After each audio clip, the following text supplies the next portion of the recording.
Well, hey, welcome to Locker Room. This is Southland's podcast for men, where we demons conversations talk about the right things in the right ways. My name is Scott Hatfield. Thanks for checking out the podcast. This podcast is all about creating a strong, godly culture of men who fight for the most important things.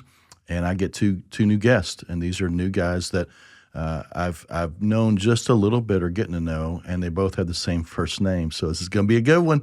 Locker Room, Robbie Campbell and Rob Workman. How's it going, fellas? It's going well. Good to be here. Very good. I have surrendered my first name to Rob, and I can be called anything but that. Okay. We've had a lot of conversation about this, just trying to figure out how our names evolved. Yeah. And are you both Robert? Yes. Yep. Okay, both Yes. Robert. And so is typically people call you Robbie?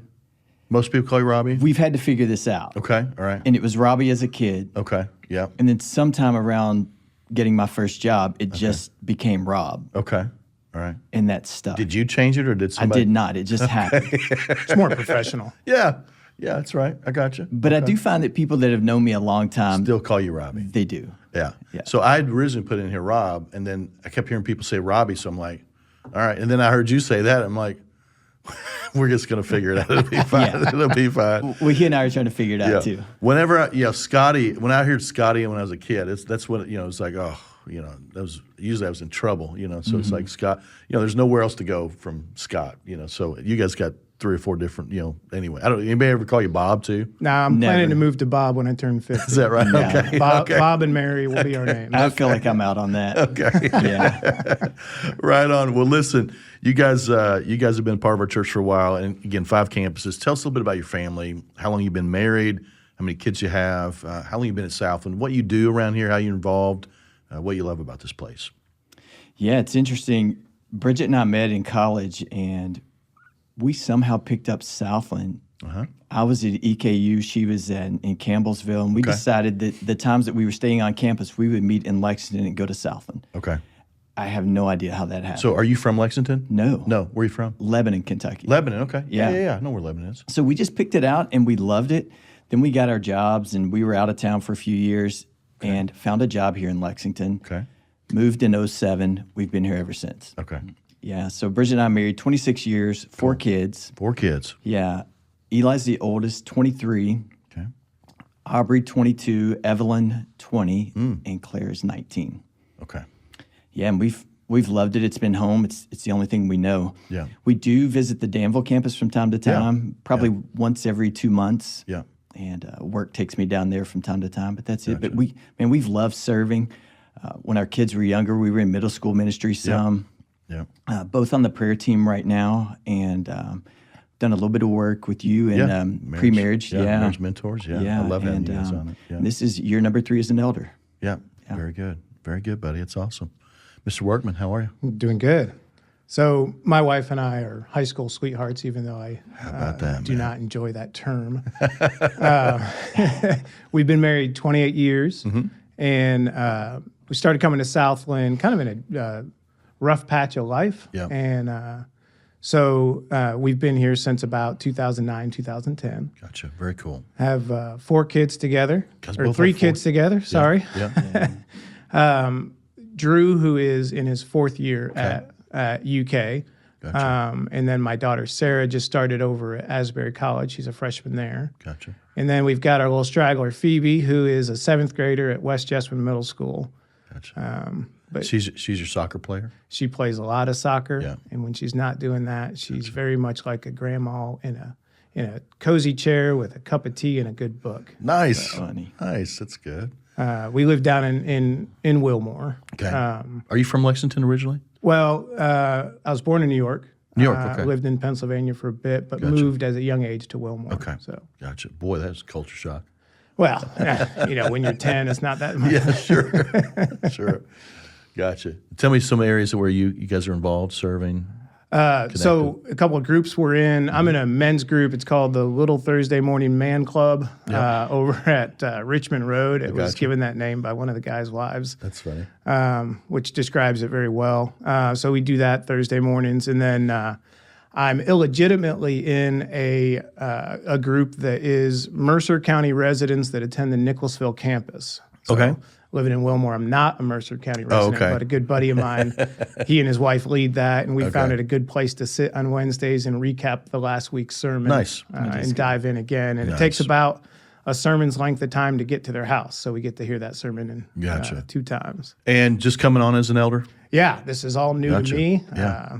Had my first meeting immediately after being ordained a few Sundays ago, and so anxious to learn from the original Rob. Right on.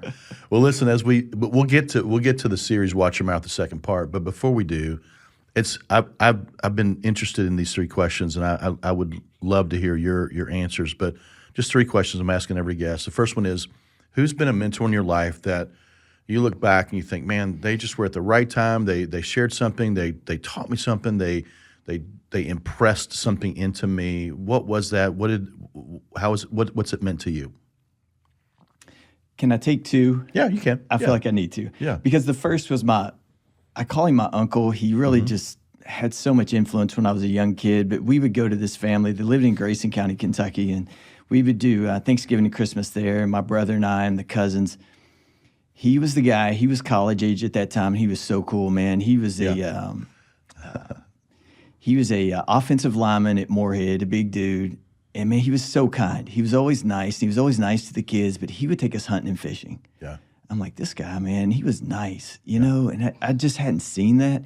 He would give us time, but, man, he's just always done it well. And he was good with his hands. He was into crafts and woodworking. Yeah. And he would make us Christmas presents. Oh, wow. We're like, this guy, man, make us a little wooden gun. Just thoughtful. Man, just a good guy. But he was always encouraging me, and he just taught us how to really find God outside. Yeah. And, man, so much freedom in that. And then my father-in-law, I'm going to mention him a couple times today, I'm sure. But, man, that guy, he was at the right time in my life. But he showed me how to not hide from your sin and shame. And he put his arm around me really early on dating and just said, hey, I made a mistake. And I'm going to tell you all about it so that you don't make that same mistake. And it just blew me away. That was the opposite of anything I'd ever seen demonstrated, and really reset my whole course in life. Wow. So that's really cool. Super grateful. That's awesome. That's awesome. How about you, Rob? I had a really hard time even limiting it to 2, but one in particular, it's a good buddy of mine. He's been a lifetime friend. He was a teacher at the high school that I went to. He was never my teacher. He was the sponsor of the Beta Club, which somehow I barely made it into. But he has just taught me about the ministry of presence. So he is there. You just see it as a staple in his life that he's going to get involved in the lives of men, and he's going to be there for them. And man, everybody knows Chuck Beeman. So there's a lot of people that in our little community, when you mention that name, he's pressing into somebody's life. And that's just been a great example for me, that pressing into people's lives when maybe someone else isn't there really changes the dynamic of what's going on in their world, because they know he's going to be there. So that ministry of presence, a lot of times it's just nothing special. It's just, I'm here. Yeah, I mean, you just said he was never my teacher. Right. And yet he was in your life because he just made himself available, and you saw it and you went, man, I want to be around this dude. Yeah. Which is awesome. So in essence, he actually ended up being my teacher, but not in the official capacity. Right. So, and then my buddy Brad is just another one of those guys. He's the 2 a.m. type. Yeah. They talked about that from stage not too long ago, and so I looked around my life and I'm like, who are those people? They're loyal.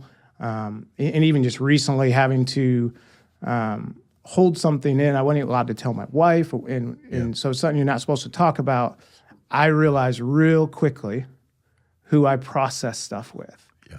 And that's my wife, Yep. one or all of my kids, and my buddy Brad. And it's just about going through life with a friend that challenges you, holds you steadfast, and then also helps you look at the world through the lens of the Bible. Yeah. Having a right-hand man that does that and can help you process stuff that way, man, that's essential. And so even just for a short period of 2 weeks, not being able to do that was very challenging, but also really fruitful to say, man, I'm grateful for those type of people in my life. Yeah, that's awesome. That's awesome. All right, here's a question: marriage. What's one thing you're doing right now to invest in your marriage? Yeah, sure. I can take this. We're several years into eliminating hurry, and that's an issue that I brought into the home, the culture that I helped create, and I saw it become destructive. Yeah. And I'm thankful that it was revealed to me, and we found some resources to kind of work out of that. Yeah. But so you're working on a rhythm of life and order. That is exactly right. Learning what to say no to, and hey, we got to evaluate all those things. That is exactly right. Yeah. And just, I think we really neglected Sabbath for years. Yeah. And really Sunday, you was obedient was going to church, and then you shifted right into getting ready for Monday. Yeah, just rolling. And just wore my kids out, wore my wife out. And so to just recreate that Sunday into a day of rest and worship, and more than just singing a song on Sunday, but being obedient the rest of the day and telling my family to rest and making it a game day. So we're still learning, but recreating on that day. That's correct. Yeah, that's really, really good. Yeah, right on. Rob, how about you? I visited this thought multiple times over the years, and I strive to be the spiritual leader in the household. I think that's the number one way that I can invest in my marriage. When Marianne sees me investing in the kids' spiritual walk, their faith walk, that encourages her and strengthens our marriage to know that I'm there and she can lean on me to help guide the kids. Yeah. And then just intentionality.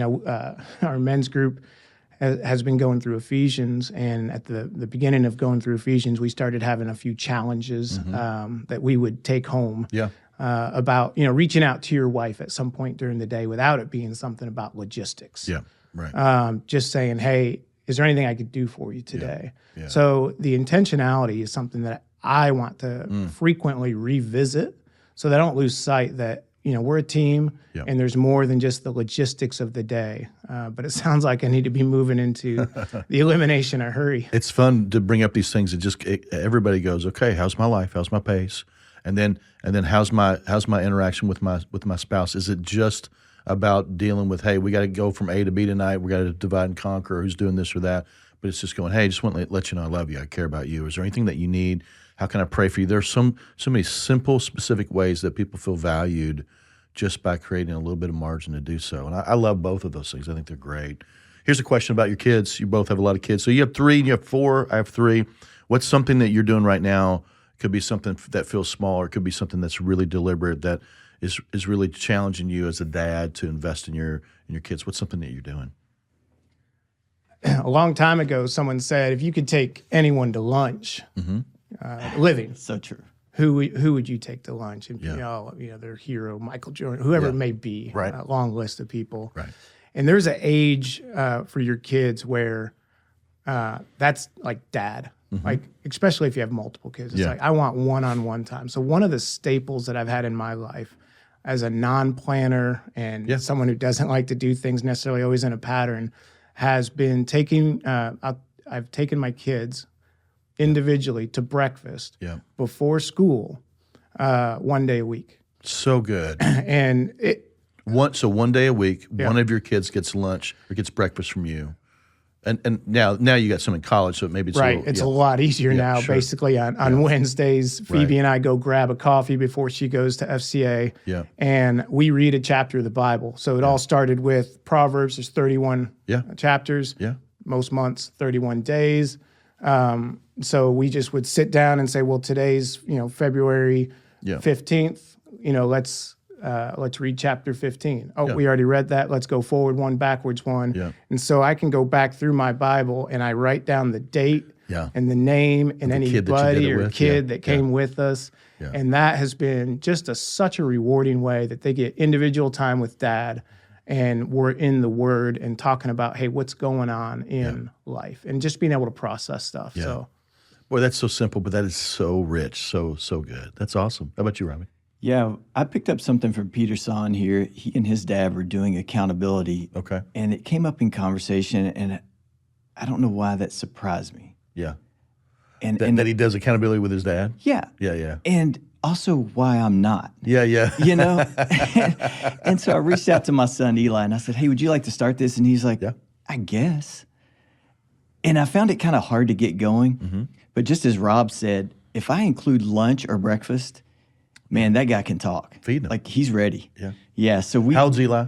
He is 23. 23. That's awesome, man. He's been married a year, man. It's just great to talk to him about that and share some struggles I had early in marriage and just see how he's doing. But he's killing it compared to me. I mean, he's awesome. But yeah, doing a little accountability there. Just he and I work together to form a few questions and just hold that standard. Evie and Claire. Well, I should say Aubrey first. She's in the mission field. Yeah. So there's a lot of prayer just for her protection.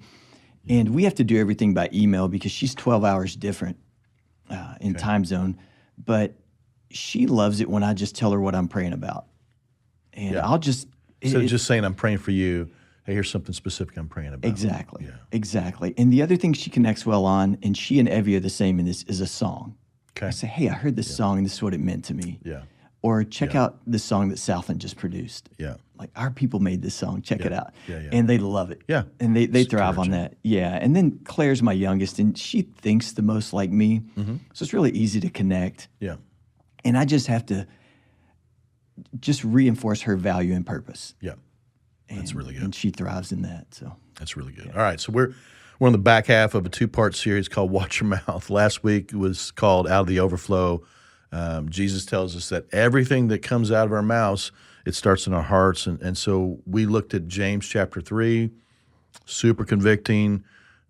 James is calling us up toward holy living. God commands us as men to be like him, to be holy because he's holy. And so the translation is as if Jesus is our Lord, which means he becomes Lord or ruler or king over everything of our lives. He has authority over our lives, including how we talk, our mouths. And so for most men, it's an area that we don't like to talk about, we don't like to address, we like to kind of rationalize away, hey, I got other things I need to work on, and this may be the very thing that's killing them. And so I had Jason Byerly on and Kevin Comp on, and really good. They were really transparent, and the episode was really, really challenging.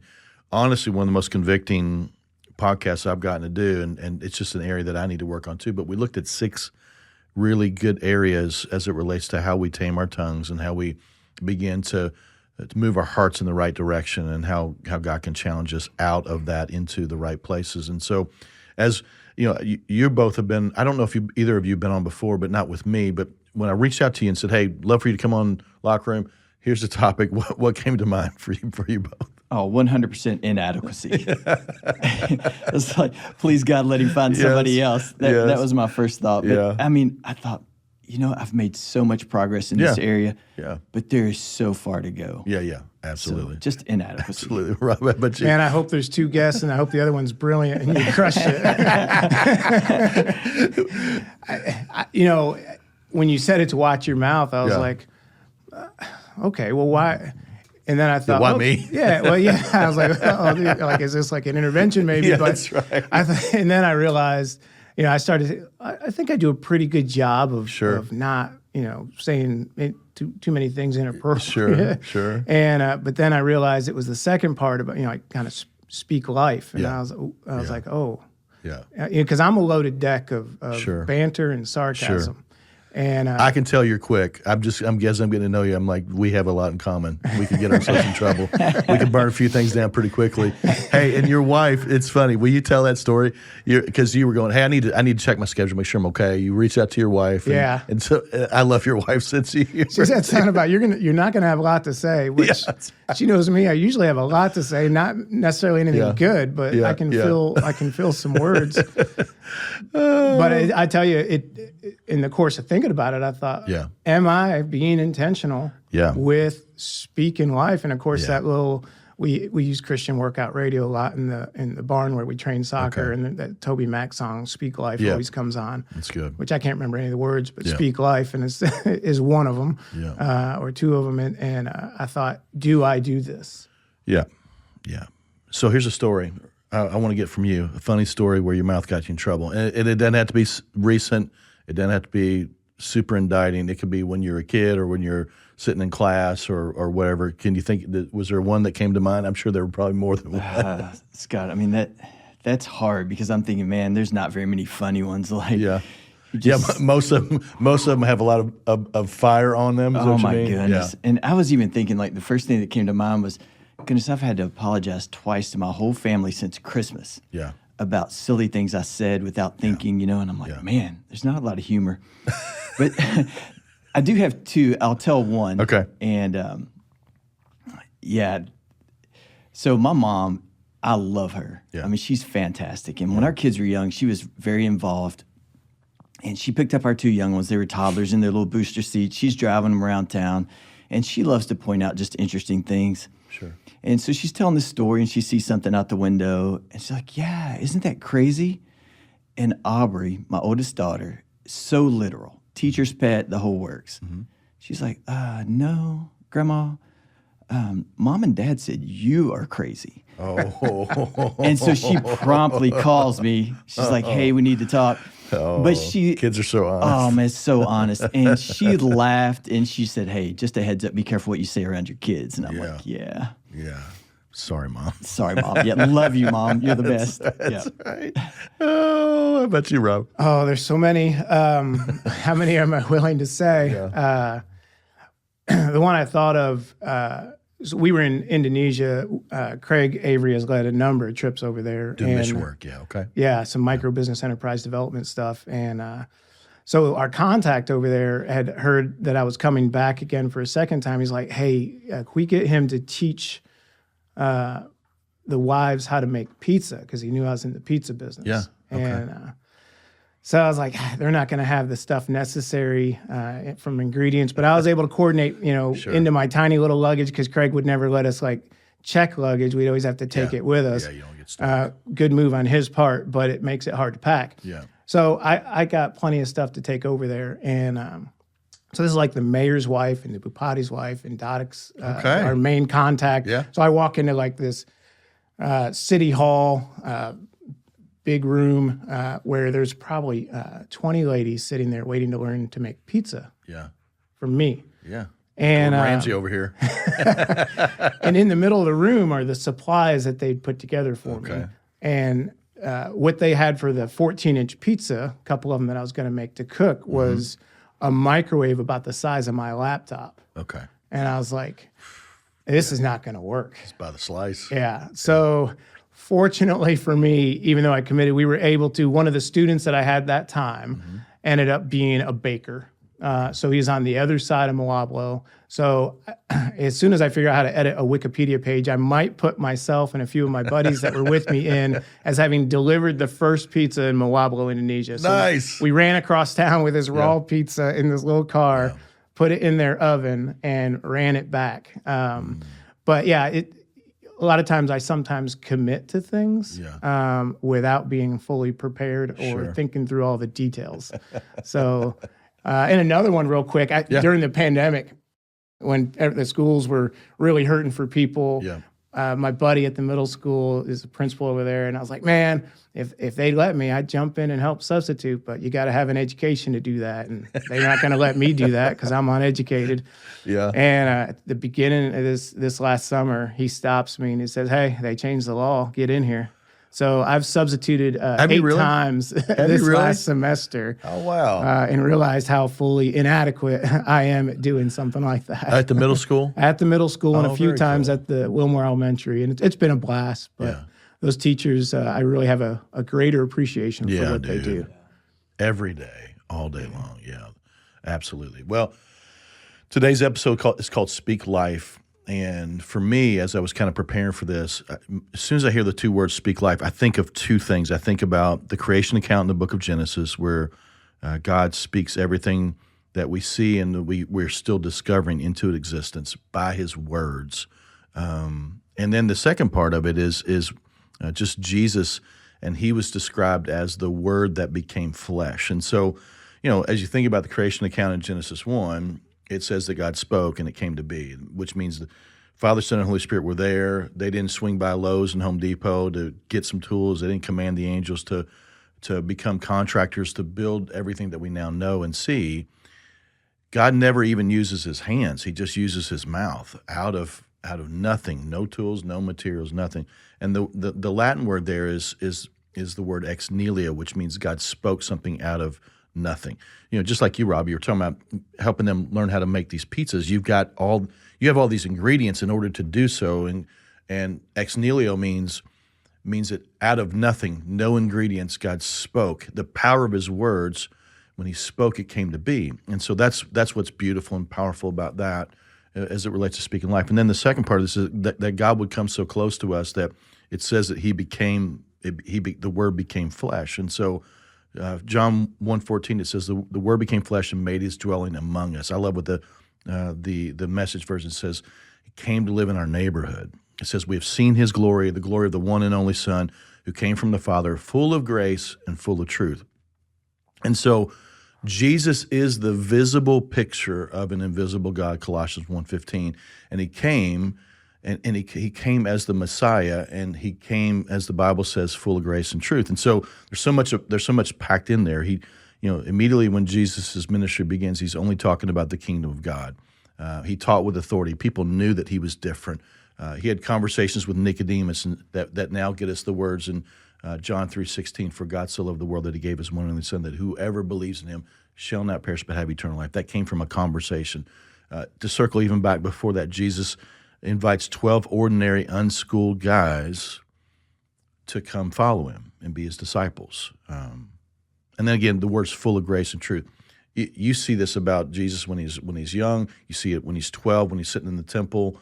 And then you see it in his adult life, his teaching, his conversations, all of that. Every time he taught, every conversation he had, every time he engaged with someone, he always brought grace and truth. And so that's really important. And whether it's the disciples that he's either encouraging or confronting about something, or the Pharisees, or Zacchaeus, or Herod, or the rich young ruler who walks away sad, always grace and truth. Pontius Pilate, always grace and truth. With his mouth, Jesus tells a raging storm to be still. He rebukes it.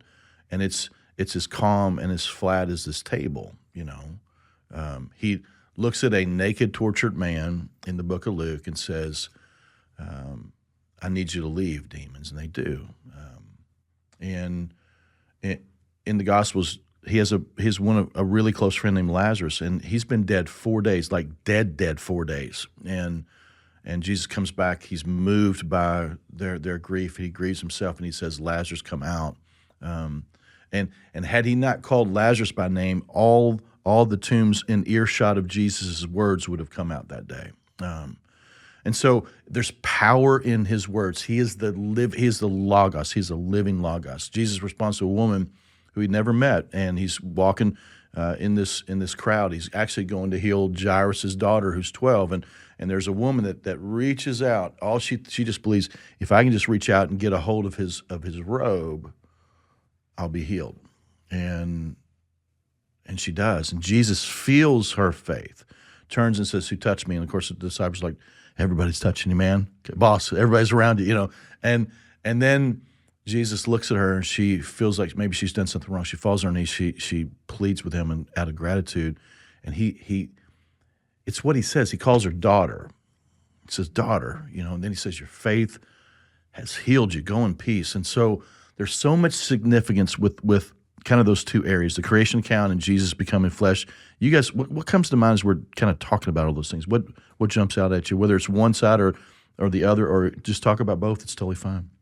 Yeah, I think it just gives us a glimpse of his power. Yeah. And for me, it feels like just a glimpse, right? Like my mind just can't comprehend this. Yeah. I'm just blown away. Sure.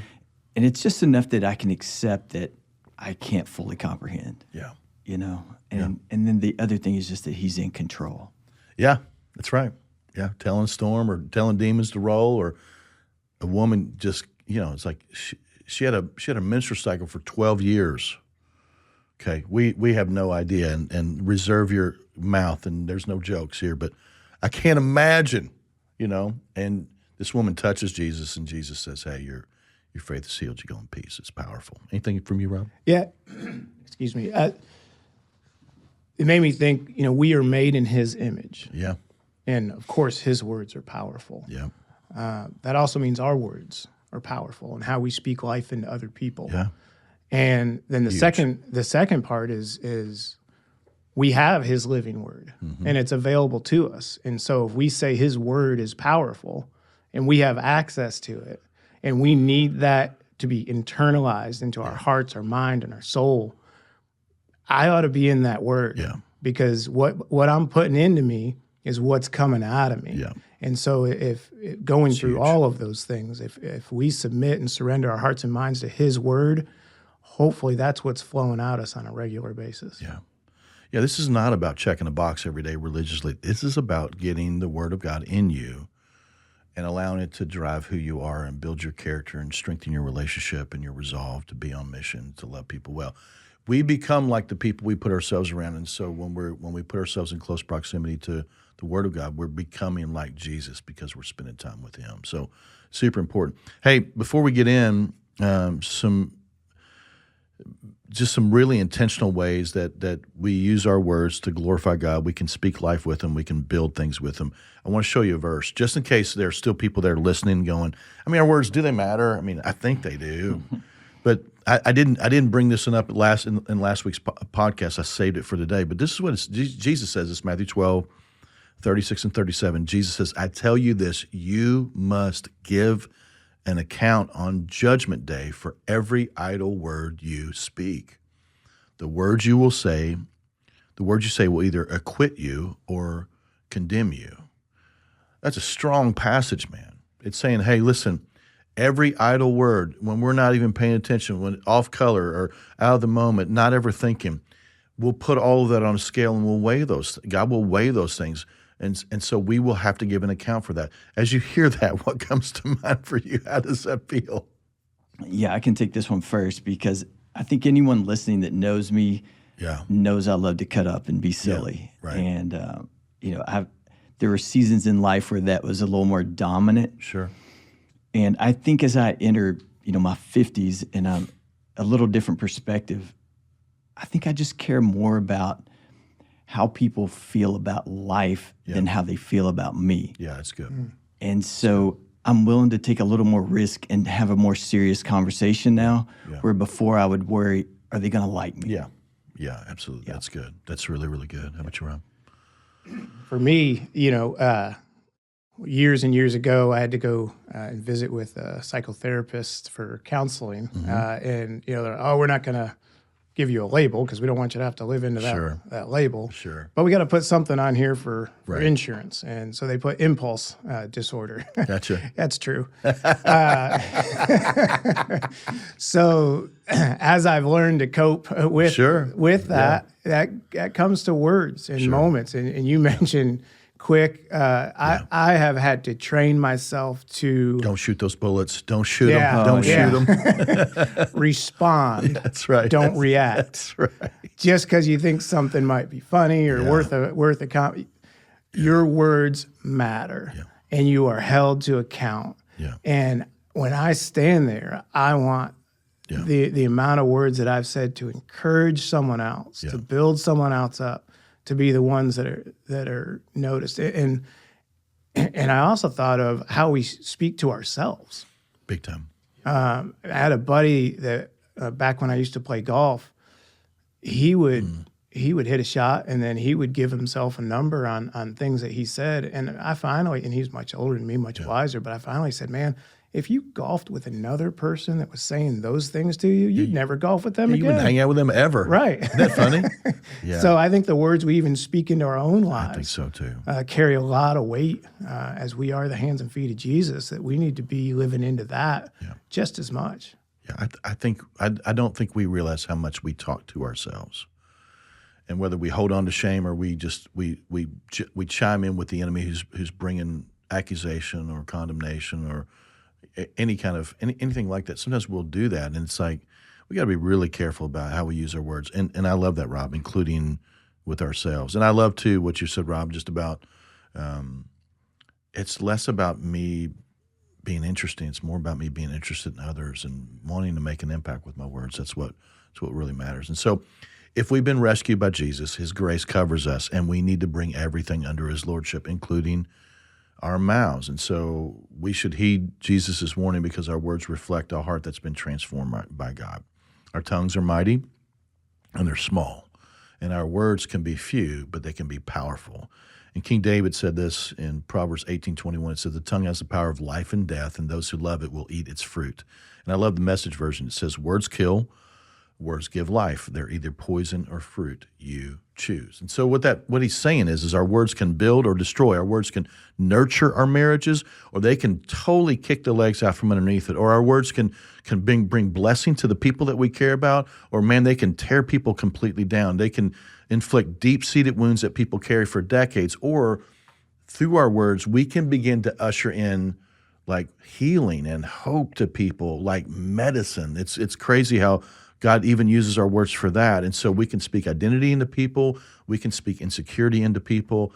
He's reminding us that the power of our words, that they either bring life or death. They kill or they bring life. And so we have to choose them wisely. Can you think about a time in your life where you are on the receiving end of life-giving words? Not the slamming, not the cursing, but just the good. Has there been a moment where somebody just spoke something into you, whether it was a promise or a challenge or some sort of encouragement, when the right words at the right time? Can you think about a time when that happened? Yeah, there's one that jumped out to my mind, and it's only interesting. It stands out more because I just ran into this guy again after 35 years. Yeah. And he was my pastor when I was in high school, and I was a troublemaker. Mm-hmm. Not the worst, but mischief. I love mischief. Yeah.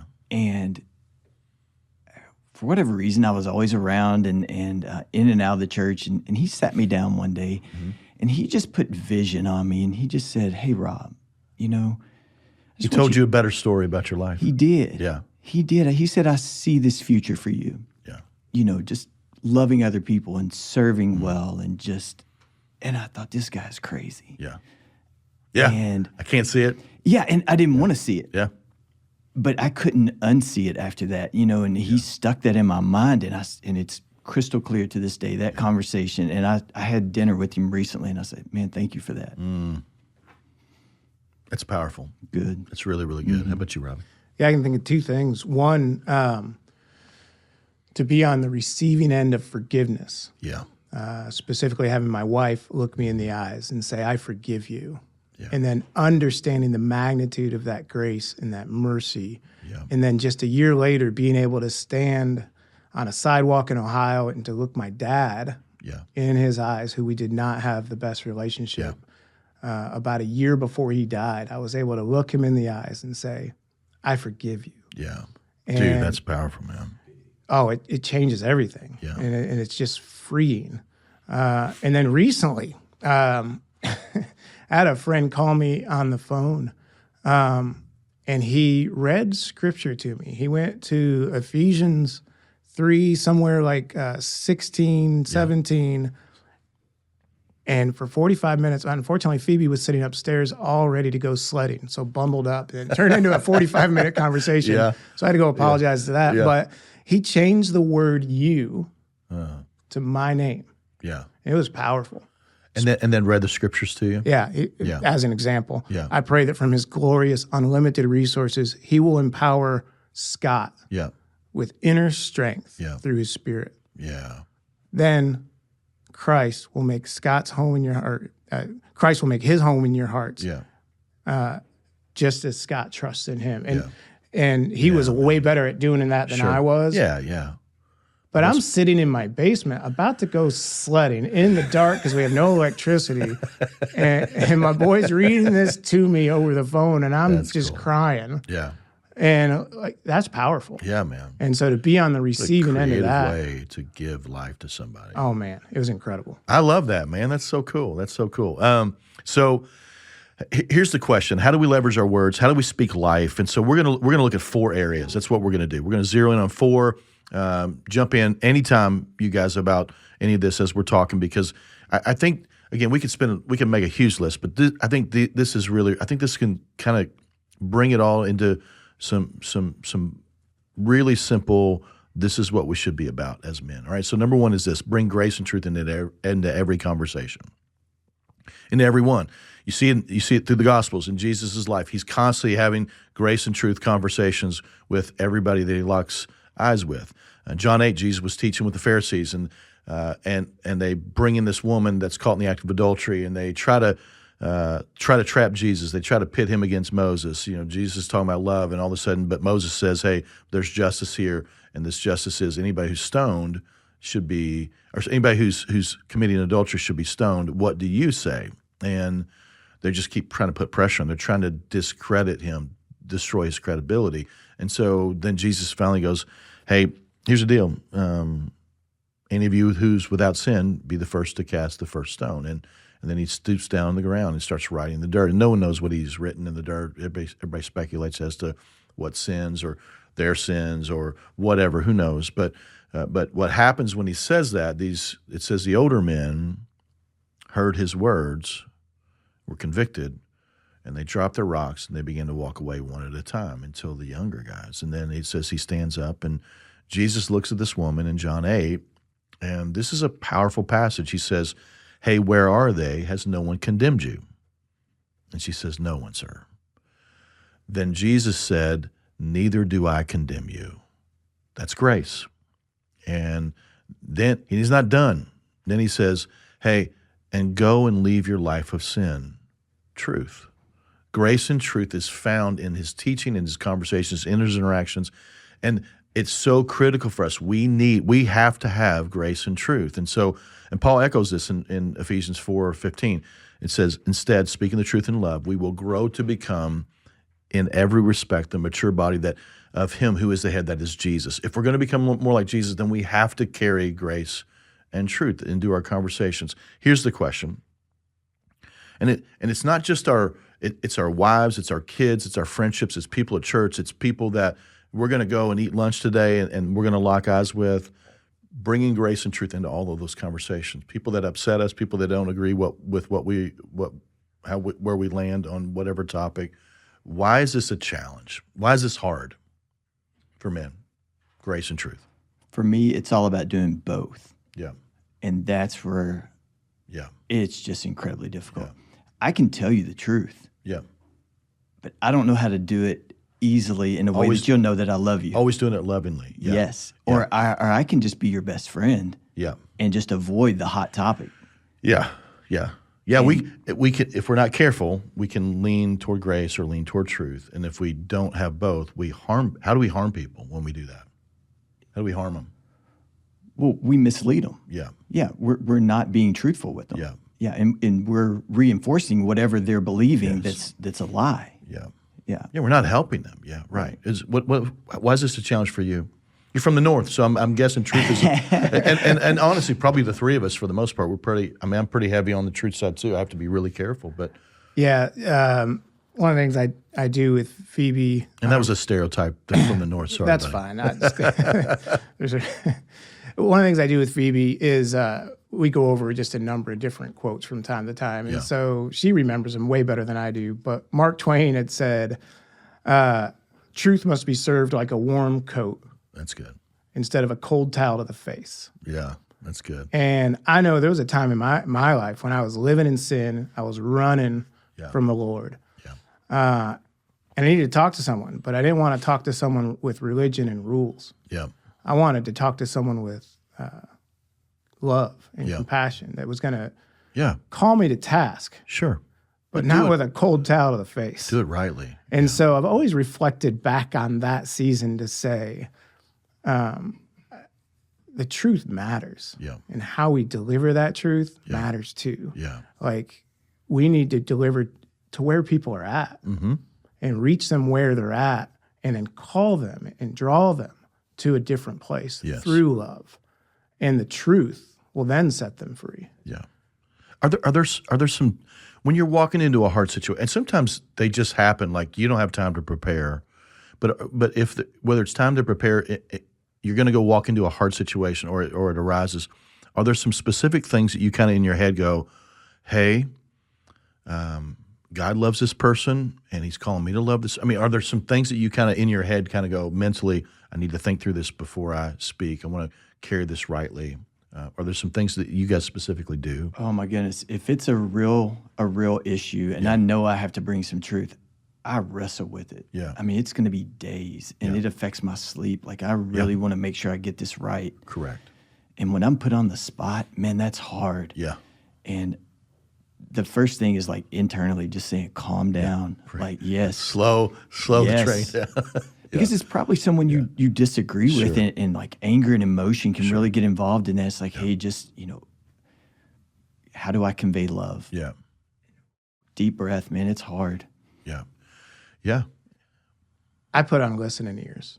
Gotcha. If I can develop a relationship by listening, and then while they're speaking, praying, that positions my heart to be able to develop that rapport with someone. Because until they know you, they don't. Yeah. They don't care. Who are you, man? Why am I listening to you? Yeah.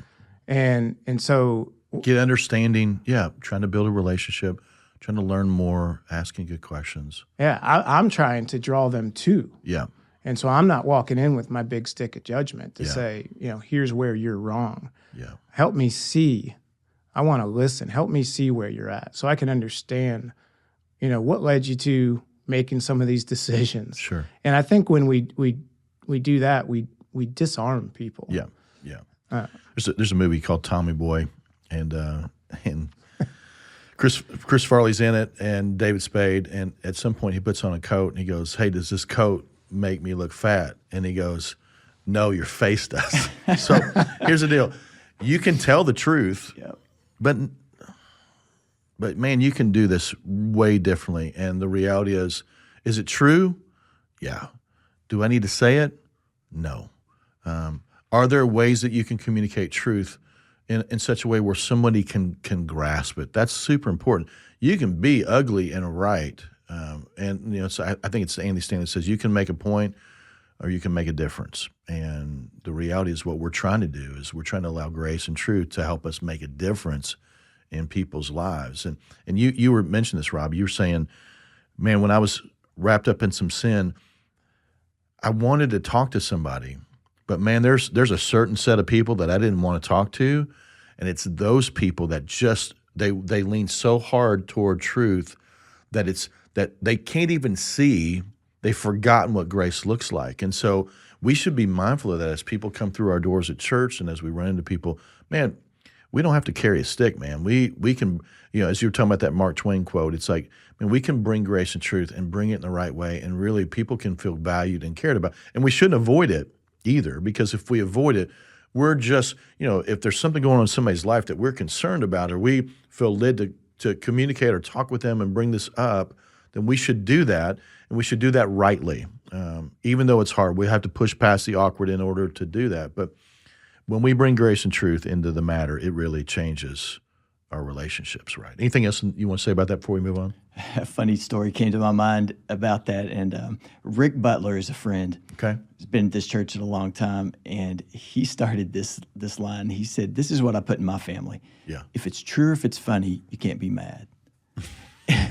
And that does not apply to the world, but in your family, it makes it really funny. And so I've told my kids that, and man, they hit me with some hard truths sometimes. And they're like, "Dad, you can't be mad." Yeah. I hate it, but it is funny. It makes you laugh. That's good. Anything else, Ryan? We use in our, maybe much to the chagrin of the family, these things called mirror statements, MERE. Okay. And MIRROR. Okay. So that when we're speaking around the house, if you say, as an example, Phoebe said the other day, "These paper towels look weird." So as a reflective statement and a simple statement, I say, "You look weird." Yeah. And immediately the conversation changes. Sure. To, "That looks really cool." "Oh, you look really cool." It's just a reflection of how you speak. Sure. But that's interesting. It makes me hyper aware of outside of the home. How am I speaking to those around me? Does it draw people near toward me, or is it critical? Yeah. And I have a hard time with that because I've got a critical mindset. Sure. So I'm trying to change how I speak, right, so that when someone is coming to talk to somebody about the struggles in their life, I want to go to the guy that's speaking life. They may not use that terminology, but that's that encourager, that's someone that you can tell is willing to listen. Yeah, that's really good. All right, let's jump in the second one. We'll move through this one pretty quickly. I think it's going to make sense, but we'll not go too fast. So Jesus, here it is. If we're going to speak life, we have to share the gospel, and we also need to leverage the power of our story, sharing our testimony. Jesus, after he's risen from the grave, Matthew 28:18-20, he looks at the disciples and says, hey, all authority in heaven and on earth have been given to me. Therefore, go and make disciples of all nations, baptizing them in the name of the Father, Son, and the Holy Spirit, and teaching them to obey everything I've commanded you. And surely I am with you always to the very end of the age. This is not the great option. If you're feeling right or you've met a certain spiritual level, then you should go and do this. It's the Great Commission. He's commanding us to do so. And so in how we do that, there's lots of different ways. We can just be praying for people, asking God to move in their life, praying for opportunities for us to share his love with them by the way that we love them. We can invite them to church or a group or a big event like Meal Pack or whatever. It involves us relationally investing in their lives. People are not projects. They are people that God clearly and dearly loves. And so we have to develop friendship that's genuine. Just like you said, there's no who's gonna listen to truth if we don't have any relationship. It feels weird, And so we want to be able to encourage them and serve them and get to know their lives, them get to know our lives. And when we get opportunities, because we'll have them, we'll be able to share a little bit of our story. And Peter, he says this in 1 Peter 3:15, always be prepared to give an answer to everyone who asks you to give the reason for the hope that you have. But do this with gentleness and respect. And so you don't have to be weird when you do this. As you build relationships with people, you're going to find opportunities because of a question that's asked of you. Hey, man, why do you operate this way? Or why do you work like this? Or how do you treat people this way in a good way? And you'll have an opportunity to talk about your life. God will give you an open door for you to talk about what matters most to you. And as a Christ follower, we shouldn't hide it. The Bible's really clear. Don't hide it, but it should be this light that's put up on a stand for all to see. Our faith in Jesus is the most important thing about us. It's what drives us. It's what creates purpose and value and meaning in our lives. And you don't have to be weird or preachy. Just share your story. Share how God's changed your life or how he's changing your life. You may not be through something, but man, God's really helped me in this area. I'm still working on it, but man, this has been cool. And don't be afraid to share the messy stuff. Be authentic. No one's arrived. Your transparency and vulnerability actually opens up the door for more seeds of God's love to be planted.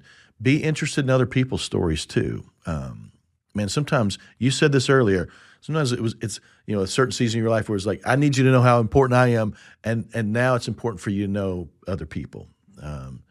Instead of trying to be interesting, let's be interested in people's lives. And so when we do this, we will get an opportunity. And how we do this is really important. Do this with gentleness and respect. It's out of love. We're not trying to close a deal at a car lot. Can you sign these papers, and press hard 5 times and we'll get out of here. This is about helping someone know and have an opportunity to experience what God did for them. And so you can tell them that you're praying for them. You can tell them, hey, you're here if you ever want to talk about this, or if you have any questions. If they ask you a question that you don't know the answer, you don't have to get freaked out about it. You go, hey, listen, that's a great question, man. I don't know the answer to that. And say it, and then see if you can go find it. It's okay. But please do not fear, out of fear, not knowing what everything means and the answer to every question. Don't allow that to paralyze you to the point where you don't invite people to church, or you don't share the gospel, or you don't tell your story. You have a story. It's one of your greatest weapons. So share what God's done. Throw you a softball. Why is this important for us, and how can we use, how is sharing the gospel and just sharing our testimony, our story, how is that speaking life to people? Yeah, I can take that one. I'll take it back to my father-in-law again. Like, his story just really redirected my whole life. Yeah. And I realized, didn't know it at the time, but I'm dating his daughter, and I'm living as a prisoner in shame, for all the sin that I had buried. And it's like the example set for me was, you hide that stuff, man. Yeah. You don't let Growing that up stuff for you. Yeah. Yes, yeah. Exactly. And he just demonstrated how to wear your mistakes in a way that others appreciate, for the authenticity and the vulnerability and just the learning opportunity for others. you know, and it blew me away. That's good. That's real good. You know, we work so hard on image projection and what people think of us. Right. I've been striving to just that you said it, vulnerable, transparent. Yeah. And there's context for that. There's places for that. That's right. And I love sitting down and having a cup of coffee with fella, and hearing them pour their heart out and just being able to respond with, yeah, I remember being there. Mm-hmm. And being vulnerable enough to say, here's where I messed up. Yeah. Here's where I sinned. Yeah. And here's how grace and redemption looks down the road. Yeah.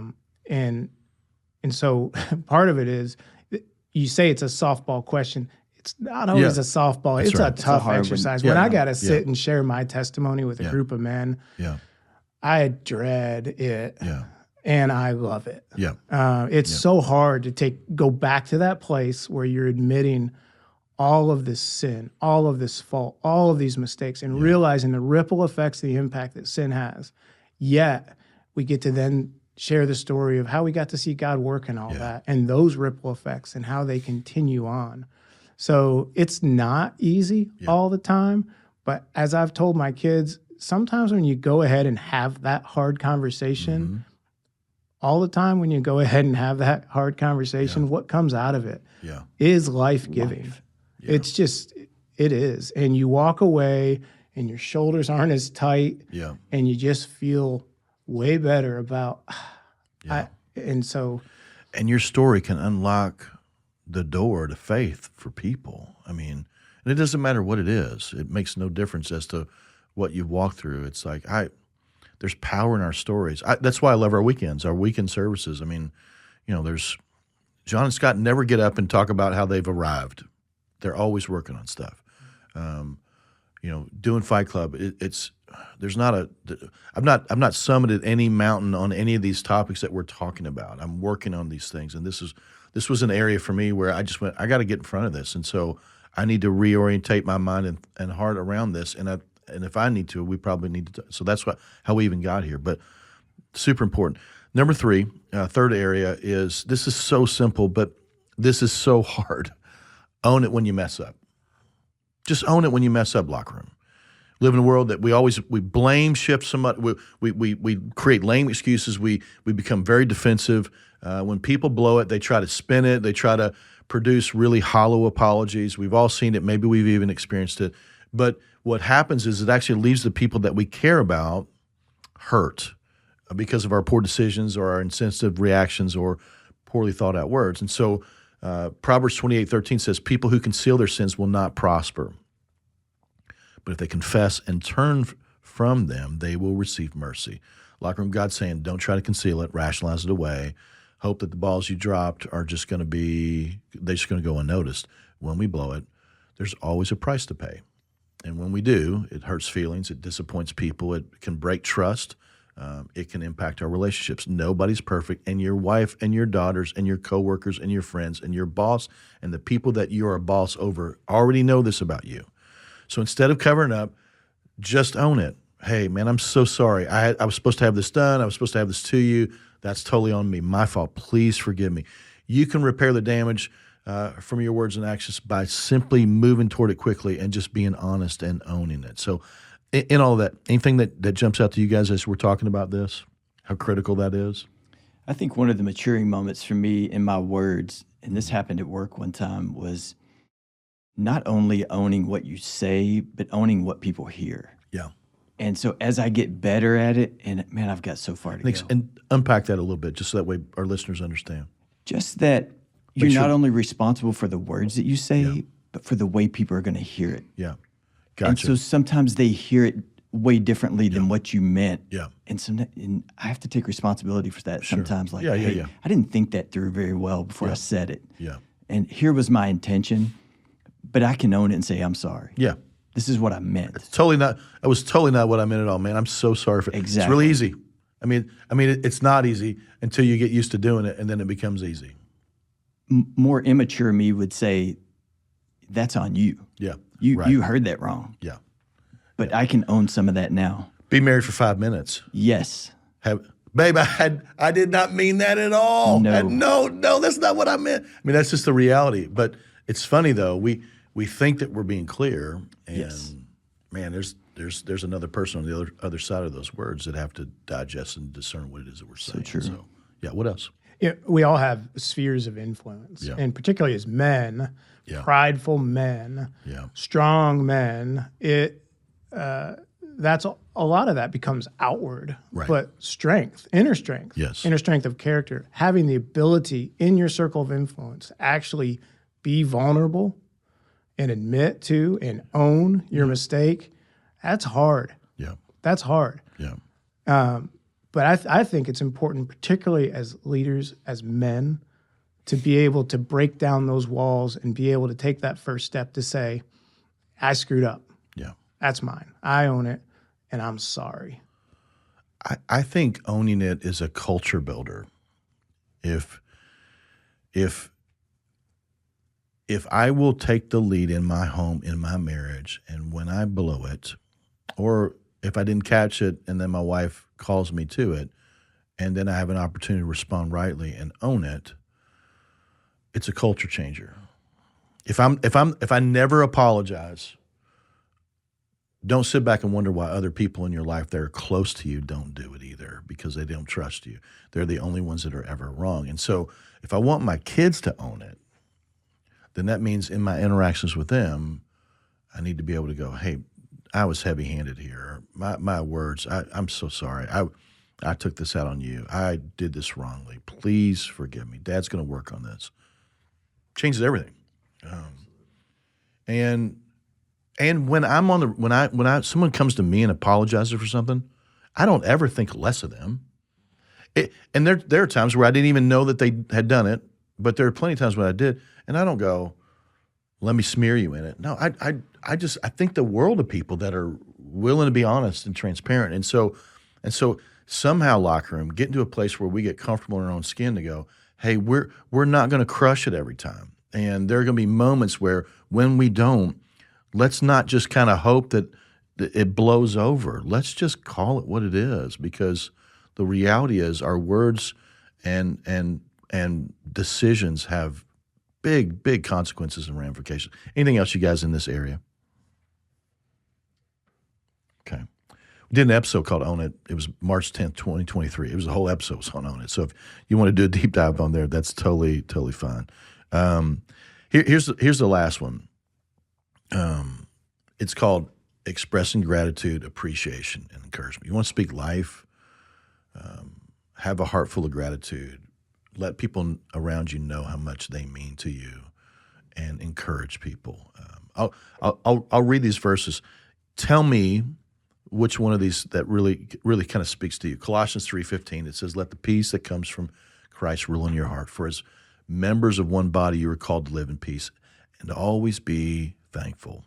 Hebrews 10:24 and 25, it says, let us consider how we may spur one another on toward love and good deeds, not giving up on meeting together, some are in the habit of doing, but encouraging one another, and all the more as you see the day approaching. And the day approaching just simply means when Jesus comes back. Man, we got to encourage each other.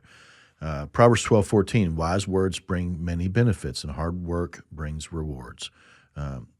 Proverbs 18:20, wise words satisfy like a good meal, and the right words bring satisfaction. And then Paul, I'll close with this one, 4:29, don't let any unwholesome talk come out of your mouths, but only what is helpful for building others up according to their needs, that it may benefit those who listen. Anywhere you want to go there, touch on any of those things. I'm going to speak on wise words are like a good meal.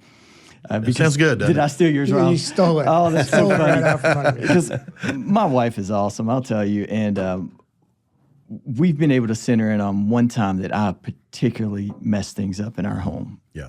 And she nails it, and she can point it out, and thank goodness she can get ahead of it before I can. Yeah. But it's when I'm tired or I'm hungry. Yeah. And she'll sense it right away. She's like, you need some food, don't you? Yeah. And a nap. Yeah. And man, that we used to go to a bad place, when I would get in that space, and now I can just wake up the next morning and just feel like a new guy. Like, I don't know what happened to me yesterday, but I'm really sorry. And she's like, you just got too hungry and too tired. So she's awesome like that. I mean, so it's that way with our kids. We're just grown up kids, right? Oh, yeah. Yeah. Pay attention to your pace. Get some rest. Make sure you got the right food in you. Yeah. Be smart. What else? I'm jumping on it. Proverbs 18:20, because I like a good steak. Yeah. And I know how a good steak can satisfy. And wise words, like when you hear something, like it's input that matters. Mm-hmm. And when you hear something that is just wisdom spewing, I've always said, you try to get yourself in a group of guys where there's gray hair. Yeah. Careful, because you're going to look up one day and it's going to be you. That's right. That's right. But like, seek out the input that you need in your life so that the outflow is productive. That's money. That's money. Very good. Hey, there's a verse too. I forgot this, but when Jesus is baptized in Matthew 3, we see, and John the Baptist is the one that's baptizing him. We see the heavens open up, the Father rip through the veil of heaven, and then they hear the audible words of the Father saying, "This is my Son, whom I love. With him I am well pleased." And there's something about the power of, I mean, he's communicating identity and value and worth and love. And so as you're thinking about the people in your life, talk about how powerful that is, just to be able to do that. It's massively powerful. I was listening to a sermon about a month ago by Tim Keller, and it was called Sticks and Stones, the old saying, sticks and stones can break your bones, but words. And it's always taken a negative connotation. Words can never hurt me, but just on the flip side of that, he says, words can go places that sticks and stones can't. Yeah.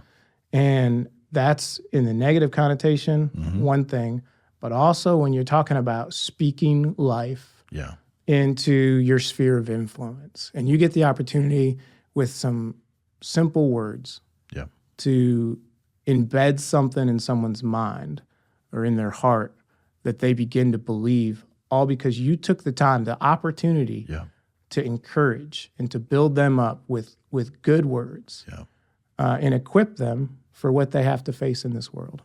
It's solid. Yeah, absolutely. It took me a long time to understand that even the most confident people out there are hearing lies in their heads. And I didn't understand that. Yeah. I thought maybe it was just me. Yeah.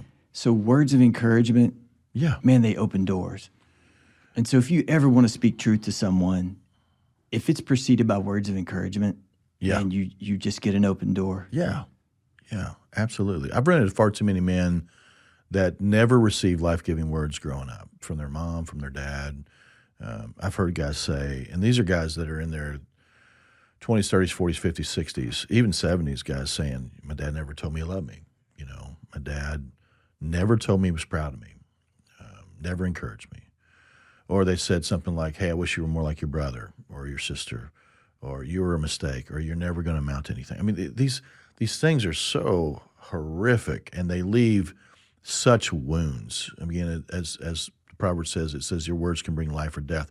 It can really set the course for people. And so the bottom line here is, locker room, we have to watch our mouths, especially when we're investing in our kids. You may not have received those words, but you need to allow your heart to be reconnected to the Father and let the Father begin to heal you. But you've got to go ahead and begin to say those words, express your love and gratitude for your family, the people that you care about, your wife and your kids, and saying things like, hey, I'm proud of you, or I'm super thankful for you.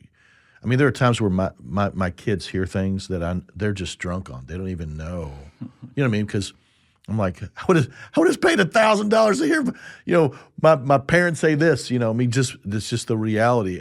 And my kids, I'm trying to shower them with love and affirmation and gratitude, along with grace and truth, but which is super important. But saying you're thankful for them, and even specifically why. Being specific when you need to own it. I'm super sorry.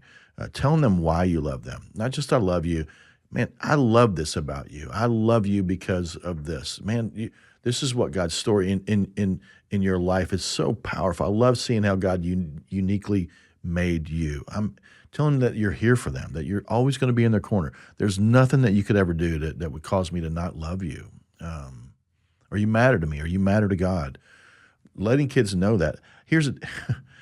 I can forget that God loves me. I can forget how much he cares about me. And if I can forget that, my wife and my kids can forget that. And so reminding them that they're a child of God, reminding them that they're a Proverbs 31 woman, reminding them, daughter of the king, son of the king, man of God, woman of God. God loves them exponentially more than we do. Talk about the importance of just expressing love to those people in your life that matter most. I think it's even sometimes you have to look at the cultivated moment. I remember maybe a year and a half ago, we're at a soccer tournament, E-Town. My daughter's playing. Yeah. It's one of those games that get close and everyone's into that moment. Yeah. After that game, I'm assistant coach for our Storm team. And I said, hey, Phoebe, let's go for a walk. Yeah. And I just told her as we walked, your identity is not in this tournament. Yeah. And she knows this. Yeah. But being reaffirmed in that cultivated moment of let's extract ourselves from right here and take a 10,000-foot view at this and say, your identity is as a child of God. Sure. Your identity is being part of our family. Yeah. And I love you. And you can walk away from this game or any game, no worries. Win, lose, or draw. But don't get it too tied up because we can get too tied up in these things and forget the reason why we're there. Yeah. And so good. I think finding those moments and quickly changing that environment to say, I want you to remember this forever. Yeah. And so I'm going to tell you this in the weirdest, most strange moment. We're walking away from the team. We're going on a walk. Yeah. And here's our conversation. It's not about that game. It's good. It's going, guys, God, give me eyes to see. And when the moment happens, it's going, let me use my words and give me the words, God, to be able to say what I need to say to them. And it's super powerful. Yeah. Yeah, I go into coach mode, and I think that's one of my weaknesses.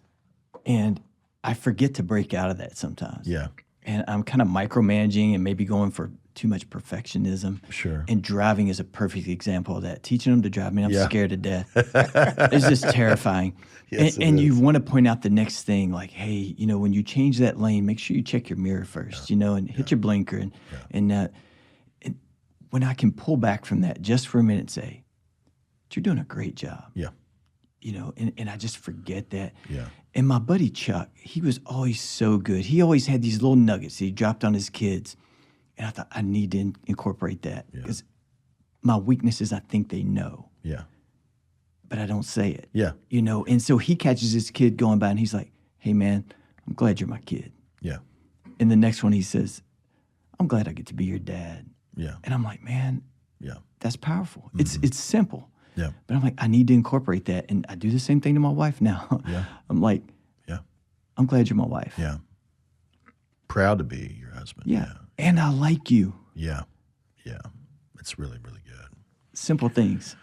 This guy named Bob Cherry used to be the lead pastor at Northeastern Louisville. And this is my first church that I worked for full time. And I stole it from him, but he said he had 2 girls and I have 3.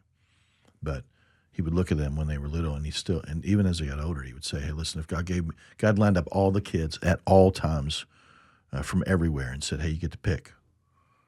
Who would you choose?